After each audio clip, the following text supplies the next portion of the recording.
The neon holo signs flickered in the zero-G corridor, casting an eerie blue glow across the docking bay of Nova Haven. Through reinforced observation ports, distant stars twinkled like cold, indifferent eyes watching the ramshackle interstellar clinic ship tethered to the remote asteroid outpost. On the edge of the veiled nebula, this forgotten corner of space attracted only the desperate, the fugitive, or those with something to hide. Dr. Vera Saito belonged to all three categories. Inside her clinic ship, the modestly named Tooth of Aurora, Vera adjusted the calibration on a floating dental drone assistant.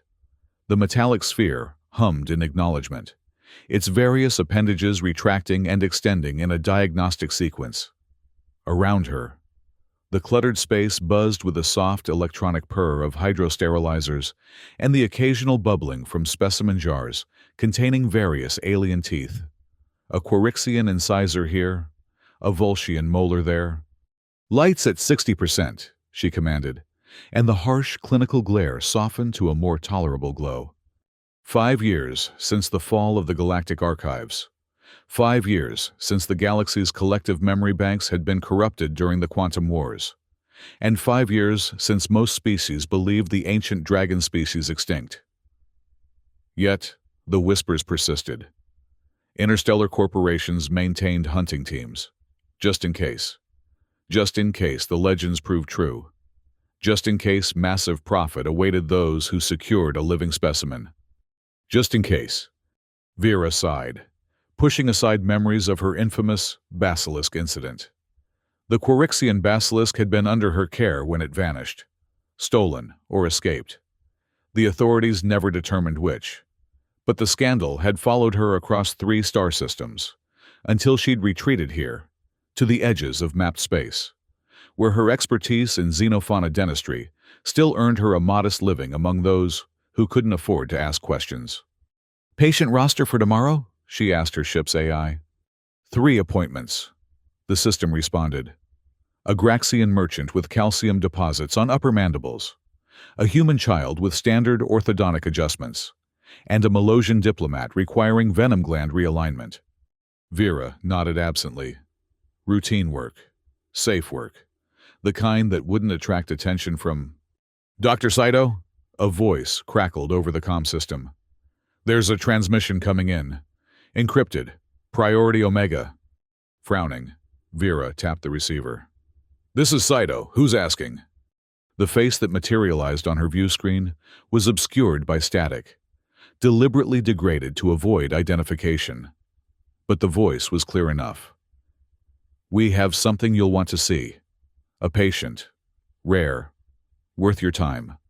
"I don't take mysterious cases anymore," Vera replied flatly. "I've learned my lesson."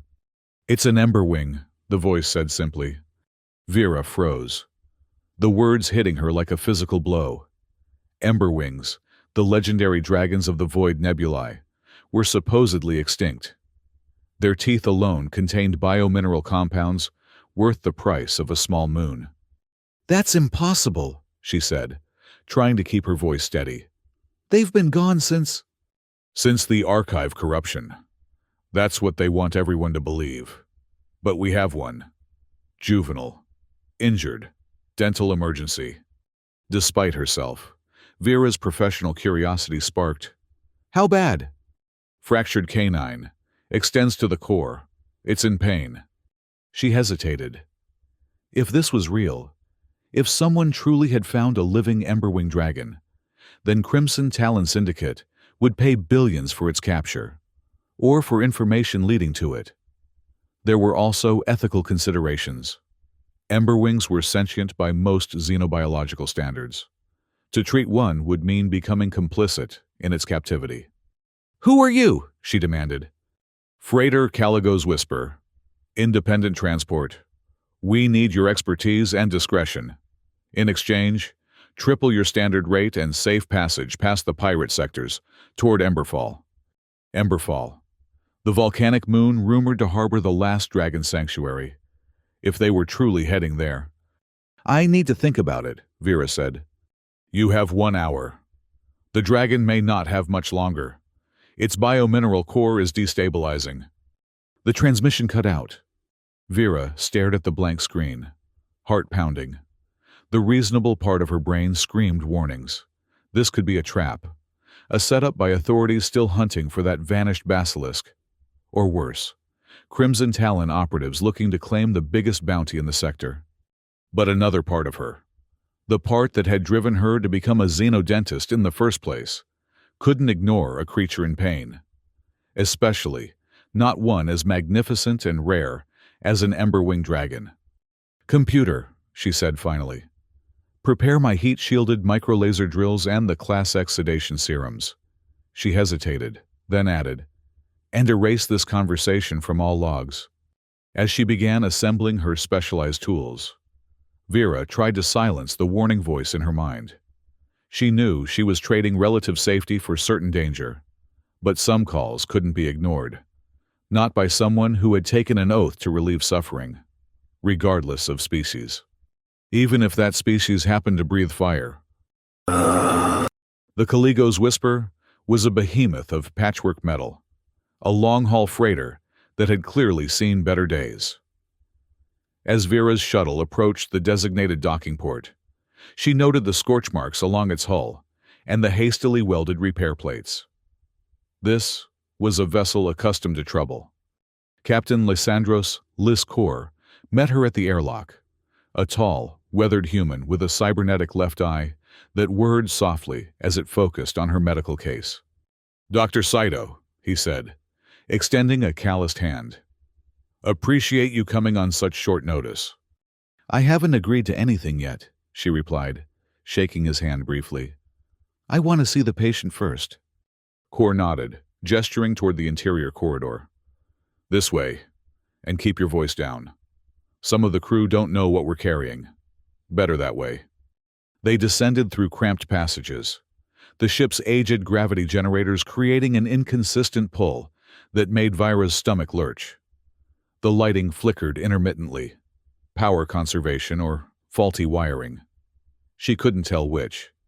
"How did you acquire an Emberwing?" she asked quietly. Kor's expression darkened.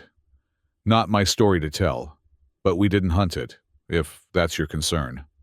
Before she could press further, they arrived at a massive cargo bay door. Kor pressed his palm against a scanner, and the reinforced barrier slid open with a hydraulic hiss. The first thing that hit Vera was the heat, a dry, volcanic warmth that instantly caused beads of sweat to form on her forehead. The second was the smell, sulfurous, with undertones of something metallic, like blood mixed with molten iron. In the center of the dimly lit cargo deck stood what appeared to be a makeshift containment chamber, cobbled together from repurposed ore barrels and reinforced with ablative plating. Inside, something moved, a sinuous shape, its scales shifting colors between deep crimson and bright orange, like coals in a dying fire. "Gods!" Vera whispered. "It's real." "Told you," Kor said grimly, though I'm still not convinced keeping it was the right call. Before Vera could respond, a small figure darted from behind the containment chamber, a young girl, no more than 12, with the distinctive silver-streaked hair and overlapping ear cartilage of the Ferrani people. She clutched a soot-stained toy lizard to her chest.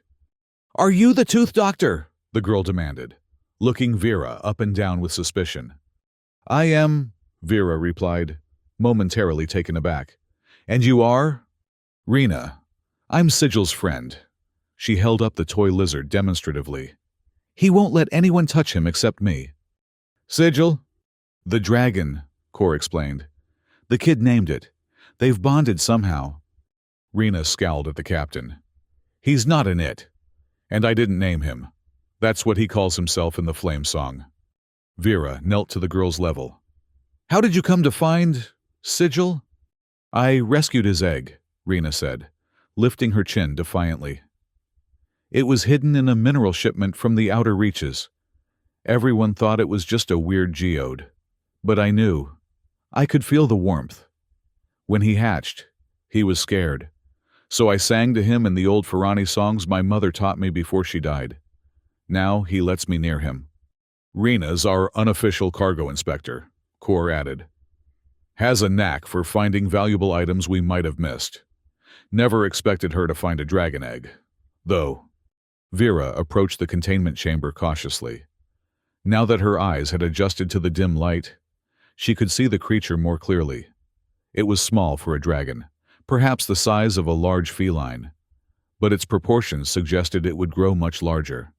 Its wings were folded tightly against its body, and its long, serpentine neck ended in a wedge-shaped head, currently tucked beneath one clawed foot. Most striking were its scales, which seemed to pulse with an internal light, like a heartbeat of fire visible through translucent skin. What happened to his tooth? Vera asked, not taking her eyes off the Emberwing. Rena moved closer to the chamber. He was eating the special fuel pellets we made, the ones with mineral supplements, and he bit down on something hard. There was a crack sound, and then he started making these awful noises. See how his head hangs? He's in pain. Vera nodded.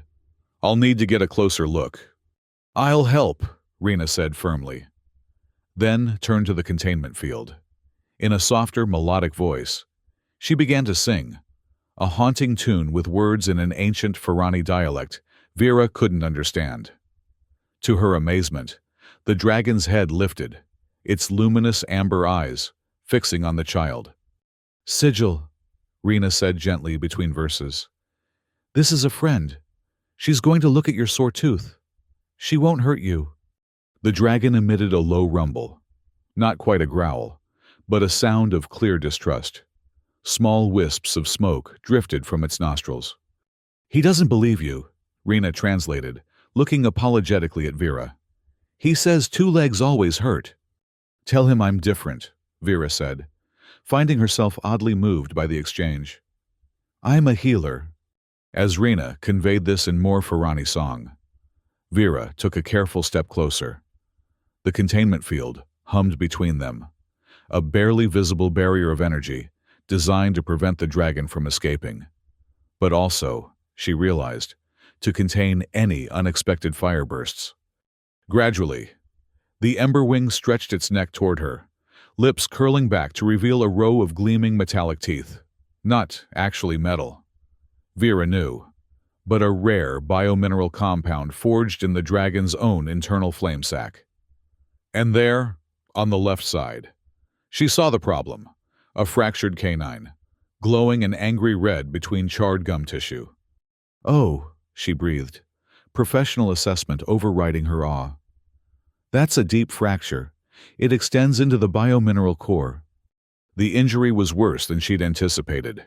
In most species, a fractured tooth was painful, but rarely life-threatening. In an Emberwing, however, the teeth served as conduits for the creature's internal flame, release valves for the intense heat generated in its core. A crack this severe would allow infection to spread directly into that core, destabilizing the dragon's entire thermal system. If we don't treat this, she explained to Rena and Kor, the infection will spread. When that happens, his own flame essence will become unstable. It could trigger a chain reaction. Meaning? Kor asked. Meaning he'll essentially implode, then explode.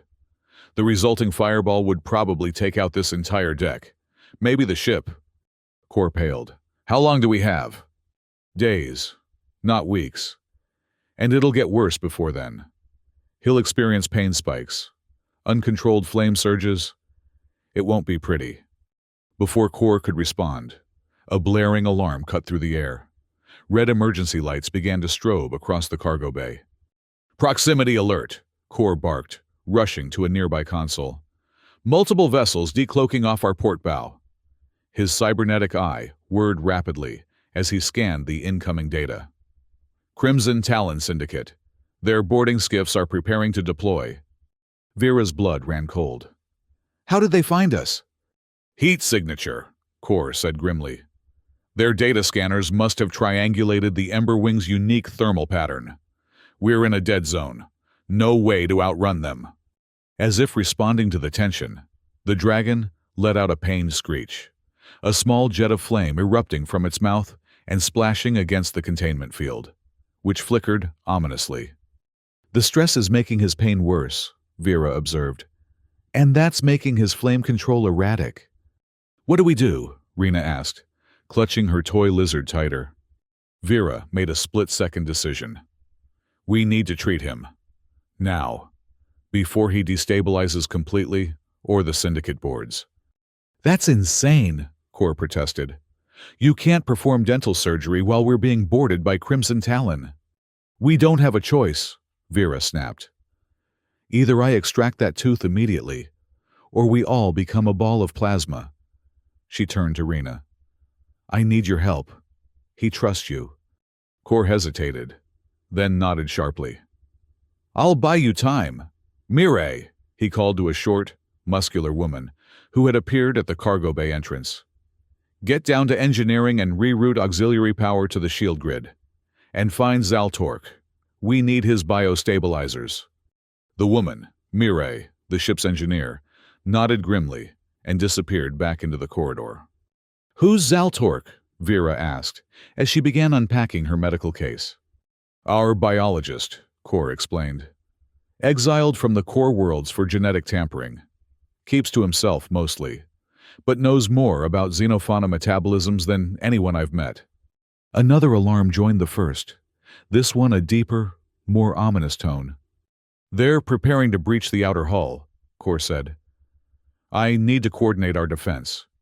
You've got maybe 20 minutes before they reach this deck. He gave the Emberwing a long look. Save the dragon if you can, Doctor. But if things go sideways, remember, the lives of my crew come first. With that, he strode from the cargo bay, barking orders into his comm unit. Left alone with Rena and the increasingly agitated dragon, Vera forced herself to focus. I need to sedate him, she said, removing a vial of translucent blue liquid from her case. But the standard methods won't work on an Emberwing. Their metabolism burns through conventional sedatives too quickly. What will you do? Rena asked, eyes wide. I'll need to administer it directly into his flame sac. It's the only way to ensure it takes effect quickly enough. Vera hesitated. But, to do that, I'll need to get inside the containment field. Before Rena could respond, the cargo bay doors slid open again, admitting a tall, gaunt figure in flowing robes. His skin was a pale green, marked with intricate tattoos that seemed to shift and change as he moved.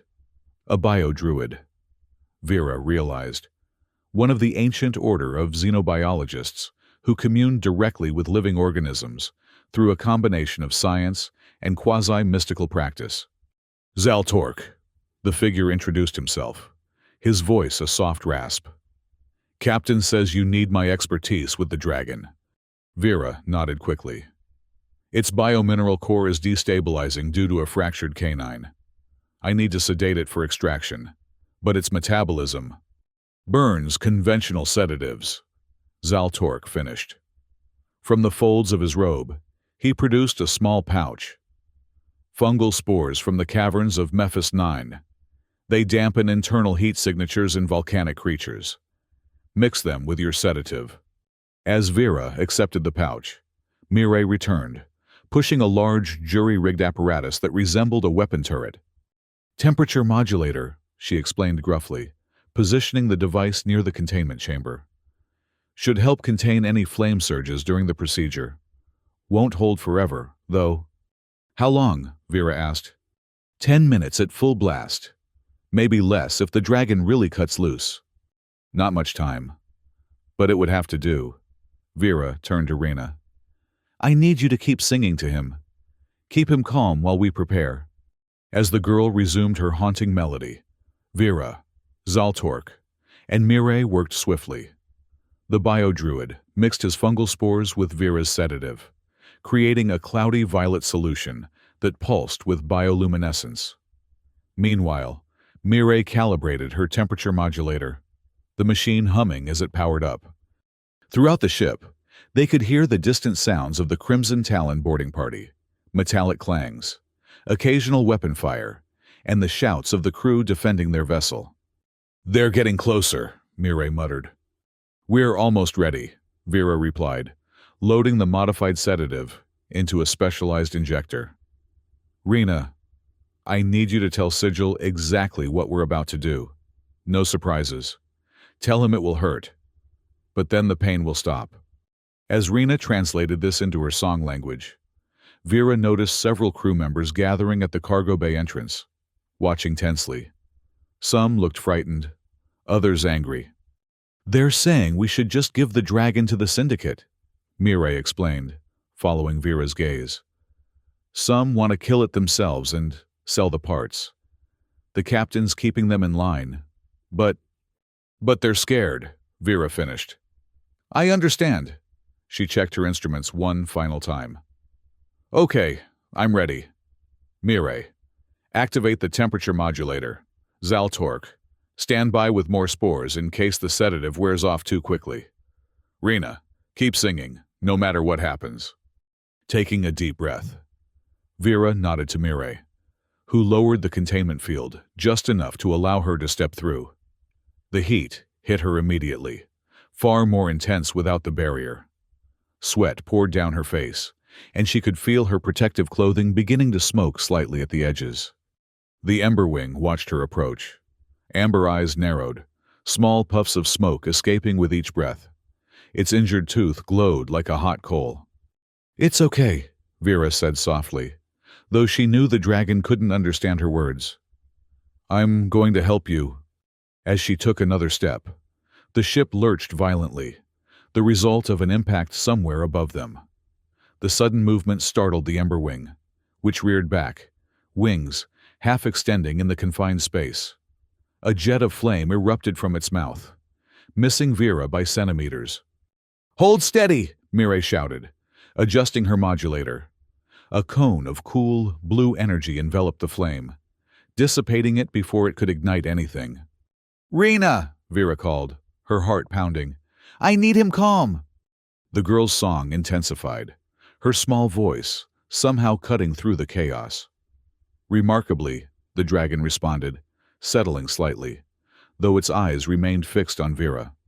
Taking advantage of the moment, Vera lunged forward, injector extended.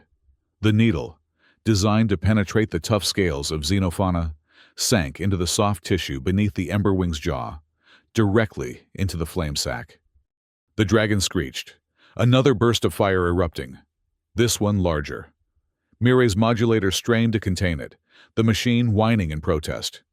Come on, Vera muttered, watching the violet sedative empty into the dragon's system.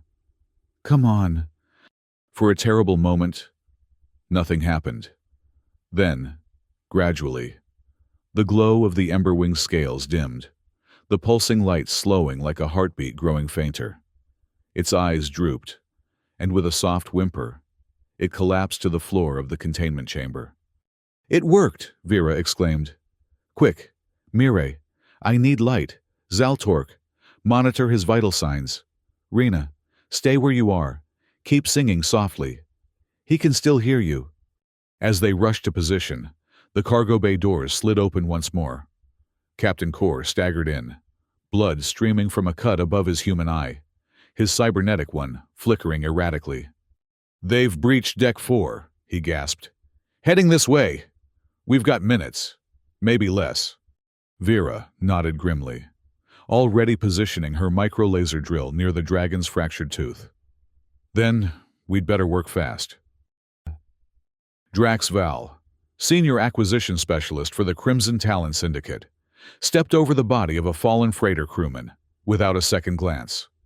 Behind him, a dozen mercenaries in the Syndicate's distinctive red and black armor fanned out, securing the corridor. Life signs? He asked the nearest operative, who was consulting a handheld scanner. Multiple readings on the cargo deck, the operative replied. And something else. An intense heat signature, partially masked, consistent with Emberwing physiology. Val smiled thinly. So the rumors were true. Excellent. He activated his comm unit.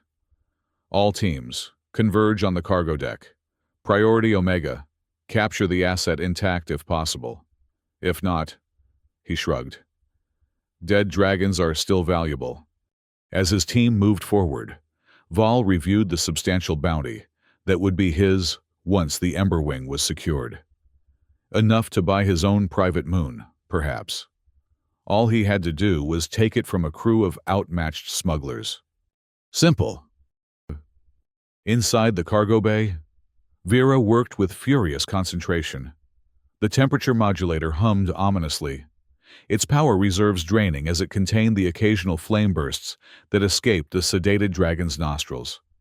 "Stabilizing clamp in place," she announced, securing a tungsten device around the fractured canine. "Beginning extraction sequence." The microlaser drill whirred to life, its beam precisely targeting the base of the tooth where it met the gum line. Even sedated, the Emberwing twitched, a low moan escaping its throat. "Hang in there, Sigil," Rena whispered. Her song momentarily paused. "She's helping you." On the other side of the containment chamber, Zaltork monitored a bioscanner, his expression grave. "Core temperature rising," he warned. "The pain is triggering a defensive response." "Mireille!" Vera called, not looking up from her work. "Modulator at 70% capacity," the engineer replied tensely. 8 minutes remaining, assuming no major surges. Vera nodded, adjusting her drill angle. "I've almost severed the neural connections. Once those are clear, we can extract the..." The cargo bay doors exploded inward in a shower of sparks and twisted metal. Through the smoke strode Drax Val, flanked by his Crimson Talon operatives, weapons drawn. "Nobody move!" Val commanded, his voice amplified by his helmet speakers. "By authority of Imperial Xenosanction Code, Section 12, we are confiscating the illegal xenofauna specimen in your possession." Captain Kor stepped forward, hands raised placatingly. "There's been a misunderstanding. We're simply transporting..." "Save it," Val cut him off. "Our scanners don't lie. You have an Emberwing dragon." His gaze fell on the containment chamber, where the sedated creature lay with Vera still working on its injured tooth. "Ah, there it is." "It's hurt," Rena said defiantly, placing herself between the mercenaries and the dragon. "We're helping it." Val laughed. "Cute, but that it is Syndicate property now. Step aside, kid." "You can't have him," Vera said, not looking up from her work. "I'm in the middle of a critical procedure. If I stop now, the biomineral core will destabilize." "Not my problem," Val replied, signaling his team to advance. "Wrap it up and step away from the asset." Zaltork moved with unexpected swiftness, positioning himself before the advancing mercenaries. From his robes, he produced a small vial of swirling green spores. "These are Nephian death spores," he said calmly. "One break of this vial, and everyone in this room suffers neural collapse within minutes." The mercenaries hesitated, looking to Val for instruction. The Syndicate leader's expression darkened. "You're bluffing, Druid." "Perhaps," Zaltork conceded. "Care to test that theory?" The standoff stretched for several tense heartbeats. Behind them, Vera continued working, her hands steady despite the chaos. The drill had completed its cut around the neural connections. Now came the most delicate part, extracting the fractured tooth without triggering a thermal surge. 3 minutes on the modulator," Mireille warned quietly. "Almost there," Vera replied, positioning a custom-forged tungsten extractor around the canine. "Rena, I need you to resume singing. Now." As the girl's haunting melody filled the cargo bay once more, Vera saw Val's attention shift momentarily. Taking advantage of the distraction, she activated the extractor, which clamped firmly around the fractured tooth. The Emberwing's eyes flew open, its body arching in pain despite the sedation. A roar escaped its throat, accompanied by a massive surge of flame that shot directly into Mireille's modulator. The machine screamed in protest, its containment field fluctuating wildly. "Hold it together!" Vera shouted, gripping the extractor with both hands.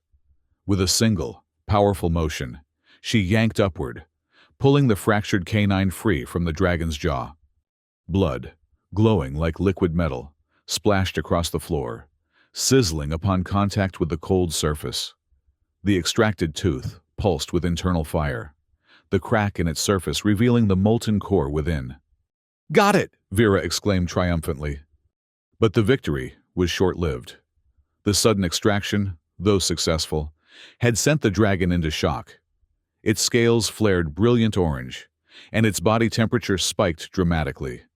"Flame surge imminent," Zaltork warned, abandoning his standoff with the mercenaries to rush to the dragon's side. From his robes, he produced another pouch of spores, which he threw directly into the Emberwing's open mouth. The spores swirled like a miniature galaxy, dampening the building heat just as the modulator failed completely. Its circuits fried beyond recovery. Taking advantage of the chaos, Val signaled his team. "Take the dragon now!" Mercenaries surged forward, only to halt in confusion as Rena's song suddenly changed, becoming higher, faster, almost frantic. The sedated Emberwing responded instantly, its eyes focusing on the approaching threat. Despite its weakened state and missing tooth, it rose to a crouching position, wings extending partially in the confined space. "What's happening?" Vera asked, backing away from the suddenly alert dragon. "She's singing the warrior's call," Zaltork explained, looking at Rena with newfound respect. "An ancient Ferrani battle song. She's telling it to defend itself." The Emberwing turned its molten gaze on the advancing mercenaries. Though still affected by the sedative and weakened from the extraction, something primal had awakened within it, a survival instinct older than civilization itself. With deliberate slowness, it opened its jaws, revealing the empty socket where the canine had been. Blood still dripped, glowing like embers. But instead of an uncontrolled inferno, what emerged was a controlled, concentrated plume of flame that cut through the air with laser precision, scorching the deck plates directly before the lead mercenaries. A warning shot. Vol stared at the dragon, then at his team, clearly reassessing the situation. The Emberwing might be young and injured, but it was still a dragon, a creature evolved to survive in the vacuum of space and the heart of stars. And it was now fully aware of the threat they posed. "Fall back," he ordered finally, his voice tight with suppressed rage. "Tactical withdrawal." "Sir?" one of the mercenaries questioned. "The bounty." "Will do us no good if we're reduced to ash," Vol snapped. "We retreat, regroup, and return with proper containment equipment." His gaze swept the room, settling on Vera. "This isn't over, Doctor. Not by a long shot." As the Crimson Talon mercenaries backed toward the blasted doorway, Vol added, "The Syndicate doesn't forget, and we don't forgive. You've made some very dangerous enemies today." With that, they were gone, the sound of their retreating footsteps echoing down the corridor. For several heartbeats, no one moved. Then, with a soft whimper, the Emberwing collapsed again, the surge of adrenaline fading as quickly as it had come. Its scales dimmed to a dull orange, pulsing weakly. "We need to close that wound," Vera said, snapping back to Dr. Mode, "and implant a temporary prosthetic before infection sets in." As she spoke, Mireille was already working, quickly fashioning a replacement canine from salvaged ship hull plating. Not a perfect solution, but it would prevent exposure to the vulnerable socket until a proper biomineral replacement could be grown. Together, they worked swiftly, cleaning the wound, treating it with antibacterial agents, and carefully installing the makeshift prosthetic. Throughout the procedure, Rena continued singing softly, her voice now gentle and soothing. Finally, it was done. The Emberwing lay peacefully in its containment chamber, breathing evenly, the artificial tooth gleaming dully among its natural ones. "He'll recover," Vera said, removing her blood-stained gloves. "The prosthetic should hold until we can reach Emberfall, where a proper replacement can be fashioned." Captain Core, who had been coordinating repairs and security throughout the ship, returned to the cargo bay. "Crimson Talon has withdrawn to a monitoring position. They're not attacking, But they're not leaving either. They're waiting, Zaltork observed. Planning their next move. Kor nodded grimly. We need to get this ship moving again. And we need to secure that dragon properly. The containment field nearly failed during the extraction. I'll help, Mireille offered. Now that I've seen how its thermal regulation works, I can design something better. As they discussed logistics, Vera found herself standing apart, a wave of exhaustion washing over her. The adrenaline of the procedure and the confrontation was fading, leaving behind a bone-deep weariness and the beginnings of doubt. She had endangered everyone on this ship. If the extraction had failed, if the dragon's core had destabilized, they all would have died. And now they faced the wrath of the most powerful corporate entity in the sector. Rena approached her, the soot-stained toy lizard still clutched in one hand. You saved him, the girl said simply. Vera managed a tired smile. We all did. What happens now? Now, Vera sighed. We find a way to get to Emberfall without getting caught, or killed. Captain Kor joined them, his expression thoughtful. I've been thinking about that. My crew is divided. Some want to sell the dragon and be done with it. Others want to protect it, especially after seeing Rena's connection with it. He paused. But after today, I'm inclined to help you get to Emberfall. Vera looked at him in surprise. Why the change of heart? Kor's cybernetic eye whirred as he glanced at the resting Emberwing. I've spent most of my life taking things that don't belong to me. Might be nice, for once, to give something back. He straightened. Besides, I've always wanted to see a dragon sanctuary. With that decided, they set about preparing for the journey. Mireille designed an improved containment system that would allow the Emberwing more comfort while still preventing any accidental flame surges. Zaltork provided additional fungal compounds to help stabilize the dragon's metabolism during travel. And Rena, of course, remained by the creature's side, singing softly as it recovered from its ordeal. As for Vera, she found herself drawn into conversations with the freighter's crew, explaining the procedure she'd performed and the importance of the Emberwing's survival. Some remained skeptical, but others began to see the dragon as more than just a valuable commodity, as a living, feeling being worthy of protection.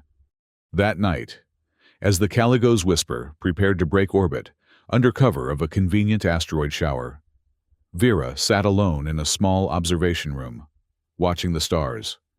The extracted dragon tooth lay before her, its inner core still faintly glowing with primal fire. Captain Kor entered quietly, 2 glasses and a bottle of amber liquid in hand. Thought you could use this, he said, pouring generous measures into both glasses. Vera accepted the drink with a nod of thanks. Has the Syndicate made any moves? Not yet. We're monitoring their communications. They've called for reinforcements, but the nearest Crimson Talon vessel is 3 days out. By then, we'll be halfway to Emberfall. Assuming they don't follow us. Oh, they'll follow, Kor said, taking a sip of his drink. But we have a few tricks up our sleeve. Old smuggler routes, sensor jamming fields. We might just make it. They drank in companionable silence for a moment. Why did you do it? Kor asked finally. Agree to treat the dragon, knowing the risks? Vera considered the question, staring into her glass. 5 years ago, I lost a patient, a Quirixian basilisk. Rare, endangered. It was in my care when it disappeared. Some said I sold it to collectors. Others that I let it escape through negligence. She took a long drink. The truth is, I helped it escape. It was intelligent, aware. Keeping it captive was wrong. And you've been running ever since. She nodded. When your message came through about the Emberwing, I thought, maybe this is my chance to make things right. Not just to save one dragon, but to help protect what might be the last of its kind. Kor studied her for a moment, then raised his glass. To second chances. Then, Vera clinked her glass against his. To second chances. As they finished their drinks, a soft chime sounded from the console, a notification that the ship was ready to depart. Beyond the viewport, the glittering stars of the veiled nebula seemed to pulse with ancient light, as if watching, waiting to see what would become of the young Emberwing and its unlikely protectors. "Dr. Saito," Kor said as they rose to leave. "Welcome to the crew of the Caligo's Whisper. Something tells me we're in for quite a journey." Vera smiled, feeling a sense of purpose she hadn't experienced in years. "I believe you're right, Captain. Quite a journey indeed." 3 days into their voyage toward Emberfall, the Emberwing, Sigil, as everyone now called him, had recovered remarkably well. The prosthetic tooth had integrated with his gum tissue, and while not as functional as his original canine, it allowed him to eat and even produce small, controlled flames without pain. Vera checked on him twice daily, monitoring the healing process and administering medications to prevent infection. But it was Reyna who spent the most time with the dragon, singing to him, teaching him simple commands, even reading to him from old Ferrani storybooks she'd found in the ship's library. To everyone's surprise, the Emberwing seemed to understand much of what was said to him. He responded to his name, followed basic instructions, and had even begun to mimic certain sounds, a sign of intelligence far beyond what most xenobiological texts attributed to his species. "He's learning our language," Rena explained proudly during one examination session. "Watch this." She held up her toy lizard. "Sigil, what's this?" The dragon made a series of soft clicking sounds, followed by a rumbling noise that vaguely resembled the word lizard. Vera stared in amazement. "That's extraordinary." Ferrani legends say Emberwings were once great scholars. Zaltork commented from where he sat cross-legged near the containment field, monitoring the dragon's metabolic readings. That they could speak all languages and knew the secret names of stars. "Do you believe that?" Vera asked. The bio-druid's lips quirked in a rare smile. "I believe there is much about these creatures we have yet to understand." Their progress toward Emberfall had not been without challenges. Twice they detected Crimson Talon scout ships on their long-range sensors, forcing them to alter course and hide in dense asteroid fields. Captain Kor had employed every smuggler's trick he knew, and so far, they'd managed to stay one step ahead of their pursuers. But fuel was running low, and the constant course corrections were taking them farther from their destination. The crew was growing tense, and some had begun to question the wisdom of risking everything for a single dragon, no matter how rare. On the 4th day, as Vera finished her morning examination of Sigil, Captain Kor called an emergency meeting in the cargo bay. The entire crew gathered, murmuring among themselves as Kor and Mire set up a holographic display in the center of the room. "Listen up," Kor began once everyone had assembled. "We've got a situation. Long-range scanners have detected a Crimson Talon dreadnought on an intercept course. They've anticipated our route to Emberfall and positioned themselves to cut us off." A ripple of unease passed through the crew. "How did they find us?" someone called out. "Doesn't matter," Kor replied. "What matters is what we do next." He activated the holographic display, showing a 3-dimensional map of their current position relative to several nearby star systems. "We have 3 options. 1. We make a run for it. Try to outpace them to Emberfall.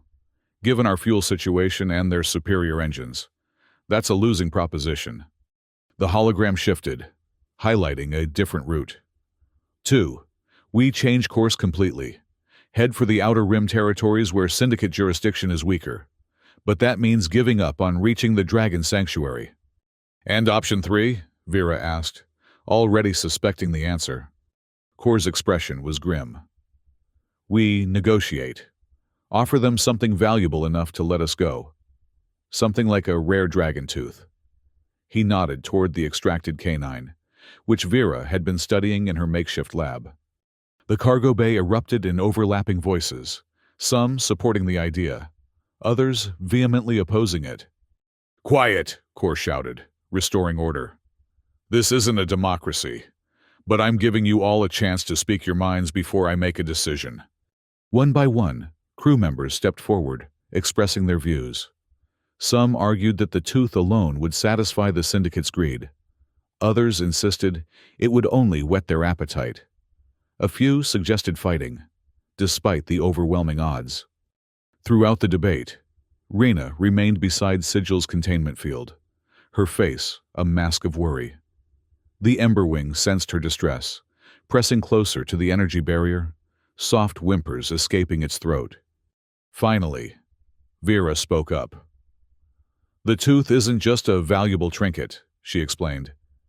"It contains Sigil's genetic material, enough for the Syndicate to clone or bioengineer more Emberwings for profit. Giving it to them wouldn't just be a betrayal of Sigil. It could lead to a new kind of exploitation." Her words hung in the air, sobering even the most pragmatic crew members. "So what do you suggest, Doctor?" Kor asked.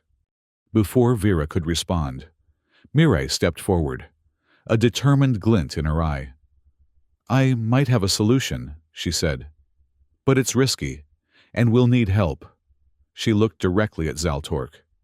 Specifically, his help. The biodruid raised an eyebrow. "Explain." Mireille outlined her plan. Using Zaltork's fungal spores and the ship's damaged but still functional modulator technology, they could create a decoy, a false heat signature powerful enough to mimic an Emberwing. They would launch it on an automated shuttle toward a nearby asteroid belt, drawing the Crimson Talon dreadnought away, while the Caligo's Whisper slipped past on minimal power. "It won't fool them forever," Mireille admitted, "but it might buy us enough time to reach the sanctuary." Zaltork considered this, then nodded slowly. "It could work. My Nephian biospores, when combined with certain thermal catalysts, can produce a heat signature remarkably similar to draconic metabolism." "And the shuttle?" Kor asked. "We have the emergency pod," Mireille replied. "We'd need to sacrifice it, but it's worth it," Rena interjected, her young voice surprisingly firm. "Sigil is worth it." The crew looked at the girl and the dragon, who had pressed his snout against the containment field, as if trying to reach her. The sight seemed to sway even the most hesitant among them. Captain Kor surveyed his crew, then nodded decisively. "We have a plan. Mireille, Zaltork, get to work on the decoy. Everyone else, prepare for emergency protocols. We'll be running dark for at least 12 hours once the decoy launches." He turned to Vera. "Doctor, make sure our scaly friend is stable for the journey. Things might get bumpy." As the crew dispersed to their tasks, Vera approached Rena and Sigil. The girl looked up at her, determination replacing her earlier worry. "We're really going to make it, aren't we?" she asked. Vera placed a hand on her shoulder. "We're certainly going to try." The Emberwing made a soft, trilling sound, then to Vera's astonishment, spoke a single, perfectly clear word. "Try." Rena beamed. "See? He's learning more every day." Looking into the dragon's intelligent amber eyes, Vera felt a renewed sense of purpose. This wasn't just about saving one creature anymore. It was about preserving a miracle, a living legend that might, with proper care and protection, help restore its species. "Come on," she said to Rena. "Let's get Sigil ready for the journey. We have a sanctuary to find." The decoy plan worked better than anyone had dared hope. The Crimson Talon dreadnought took the bait, pursuing the false heat signature deep into the asteroid belt, while the Caligo's Whisper slipped past on minimal power, its own heat emissions masked by Zaltork's specialized spores. For 36 tense hours, they drifted in near darkness, life support systems reduced to critical levels only. The temperature throughout the ship plummeted, forcing crew members to don thermal suits. In the cargo bay, Sigil's containment field was one of the few systems allowed to remain at full power, the young dragon's natural heat helping to warm the immediate area. "Vera, Rena and Zaltork remained with Sigil, monitoring his condition and keeping him calm during the unsettling journey. To pass the time, Rena taught him more words, which he repeated with increasing accuracy. By the second day, he could say Rena, Vera, Tooth, and even Ember, his approximation of their destination. When they finally reactivated main systems and resumed normal propulsion, a cheer went up throughout the ship. Long-range scanners confirmed that the Crimson Talon dreadnought was still engaged in the asteroid belt, having lost the decoy but continuing to search the area. "We've bought ourselves time," Captain Core announced over the ship-wide comm. "But we're not safe yet. All hands, prepare for atmospheric entry. We reach Emberfall in 6 hours." As the Caligo's whisper approached the volcanic moon, Vera stood at the observation port, watching as the swirling ash clouds parted to reveal a landscape both harsh and beautiful. Rivers of molten lava crisscrossed the dark surface, while massive geysers of superheated steam erupted from circular vents.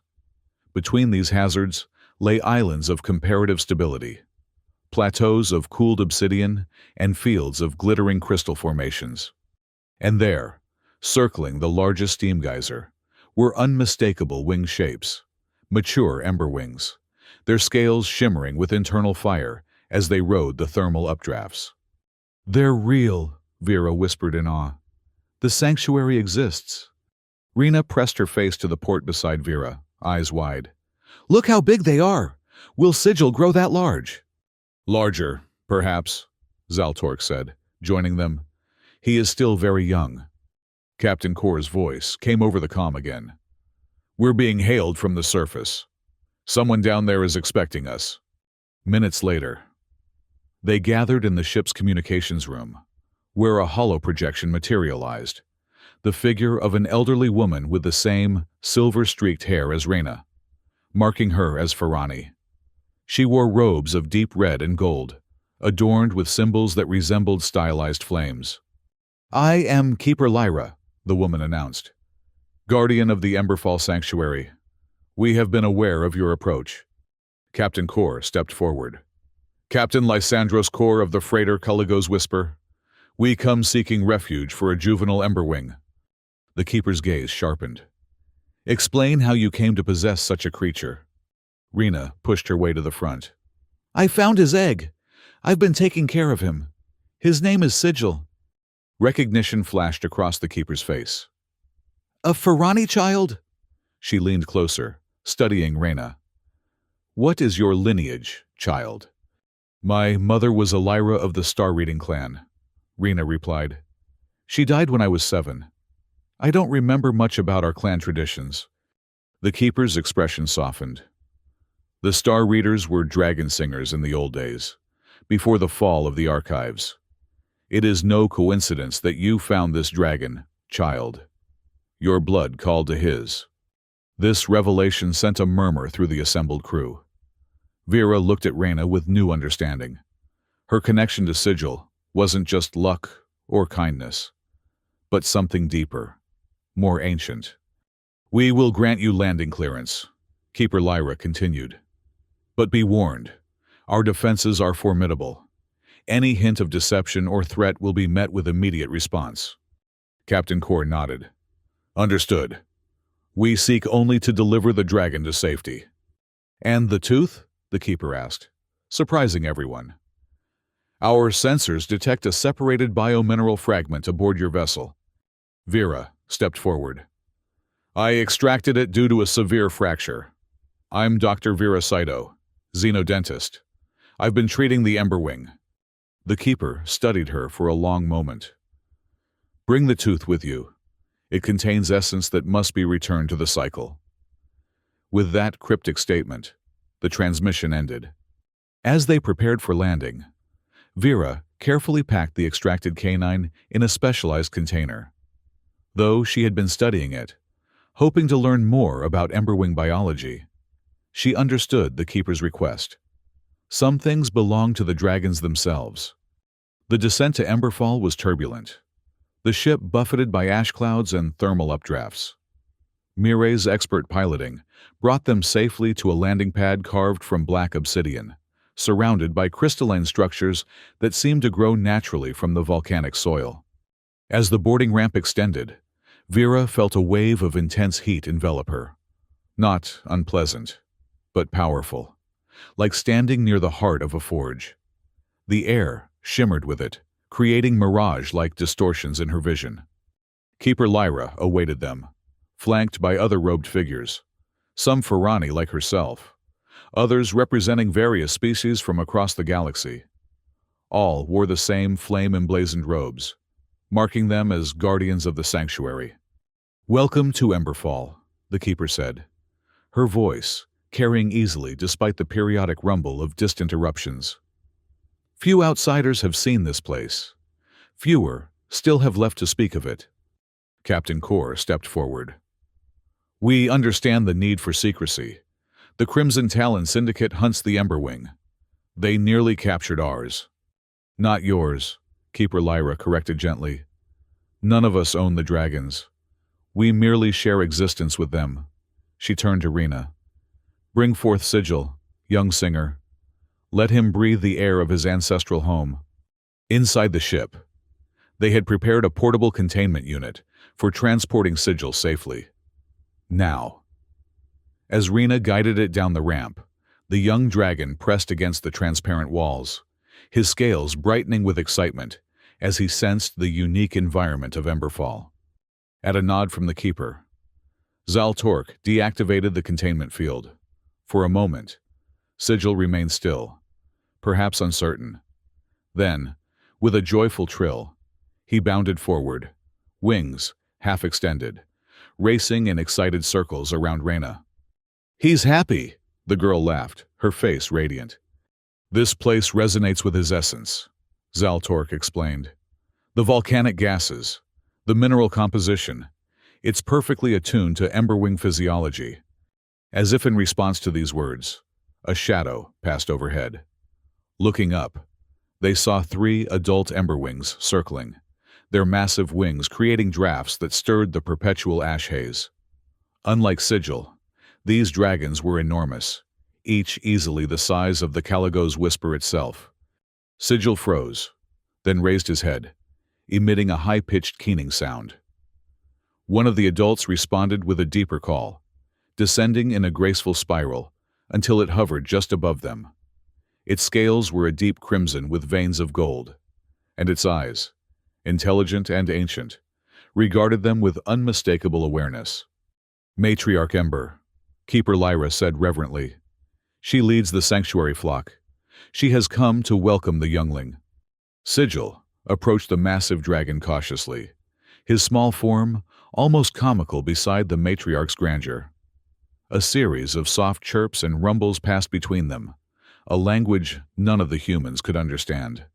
"What are they saying?" Vera asked Zaltork, who seemed transfixed by the exchange. "Not saying, sharing," the bio-druid whispered. "Memories, instincts, knowledge passed through thermal resonance. She is awakening his heritage." After what seemed like an eternity, the matriarch rose again, rejoining her companions in the sky. Sigil watched her go, his posture somehow different, more dignified, more aware. Keeper Lyra addressed them once more. "Your Emberwing will remain here, where he belongs. But his story, and yours, is not yet complete." She looked directly at Rena. "You carry the blood of dragon singers. Child, your bond with Sigil remains strong. Would you stay and learn our ways?" Rena's eyes widened. "Stay here, at the sanctuary?" "As an apprentice keeper, in time, you would become a full guardian, preserving the ancient bond between Ferrani and Emberwing." The girl looked uncertainly at Captain Kor and Vera. "But what about—" Vera knelt beside her. "It's your choice, Rena, but I think you've found your purpose here." Captain Kor nodded in agreement. "The Caligo's whisper will always welcome you aboard, kid. But some opportunities only come once in a lifetime." After a moment's thought, Rena's face set in determination. "I'll stay, I want to learn how to help Sigil and the others." "A wise decision," Keeper Lyra said with approval. She then turned to Vera. "And you, Doctor, the tooth you extracted?" Vera presented the container, opening it to reveal the still glowing canine. "I've tried to preserve it as best I could. The core is still active." The Keeper took the tooth with reverence. "It will be returned to the forge pools, where new dragon eggs form. Nothing is wasted in the cycle of fire." She studied Vera thoughtfully. "You have skills our sanctuary needs. Few understand xenodental care for these creatures. Would you consider sharing your knowledge with us? Not permanently, perhaps, but as a visiting scholar." The offer caught Vera by surprise. "I would be honored," she said finally, "though I have my own practice to maintain." "Arrangements can be made," the Keeper assured her. "The dragons do not forget those who aid them. Your name will be sung in the flame songs." As they discussed the details, Captain Kor pulled Mireille and Zaltork aside, speaking quietly. After a moment, he approached Vera. "The Caligo's Whisper will transport you whenever you wish to visit the sanctuary," he said. "We've agreed to serve as a secure transport for sanctuary business, supplies, personnel, whatever they need. It seems we've found a new purpose as well." Vera smiled, touched by the transformation she'd witnessed in the once cynical smuggler. "From contraband to conservation, quite a career change, Captain." "Keeps life interesting," he replied with a wink. Their conversation was interrupted by Sigil, who approached Vera directly, his amber eyes meeting hers. With perfect clarity, he spoke. "Thank you, Vera. No more pain." Emotion welled in Vera's throat. "You're welcome, Sigil. Be well here." The young dragon nuzzled her hand briefly, then turned to join a group of adolescent Emberwings, who had gathered at a respectful distance, clearly curious about the newcomer. As the sun began to set behind Emberfall's ash clouds, casting the landscape in hues of orange and red that matched the dragon's scales, Vera felt a sense of completion. The dangerous journey, the confrontation with Crimson Talon, the risky dental procedure, all had led to this moment of rightness. Rena would train as a keeper, preserving ancient traditions. Sigil would grow among his kind, safe in the sanctuary. The crew of the Caligo's Whisper had found a noble purpose beyond mere smuggling, and Vera herself had reclaimed something she'd lost years ago. Not just professional pride, but the knowledge that her skills could help protect something truly precious.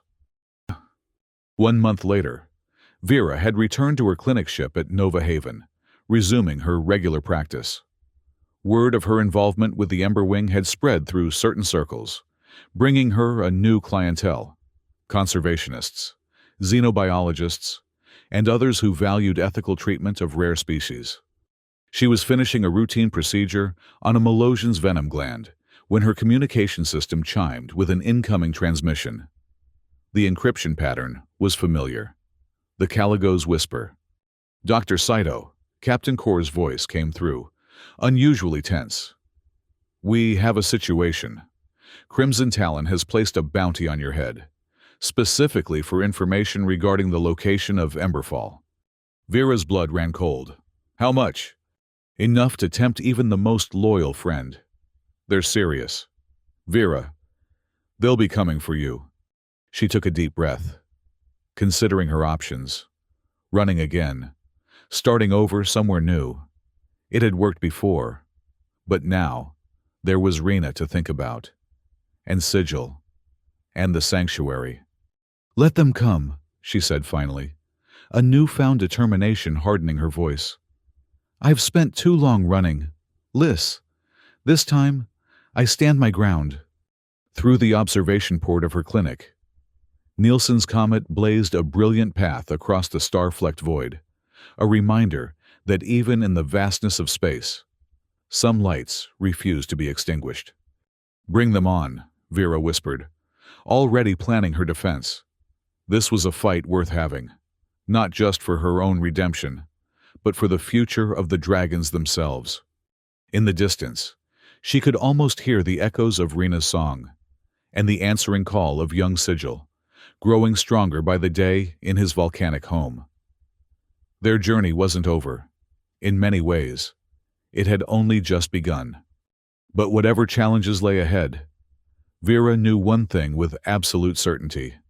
Some teeth were worth pulling, some flames worth protecting, and some bonds, forged in the crucible of shared danger and compassion, would never be broken. Not by corporate greed, not by bounty hunters, and not by the vast cold emptiness of space itself.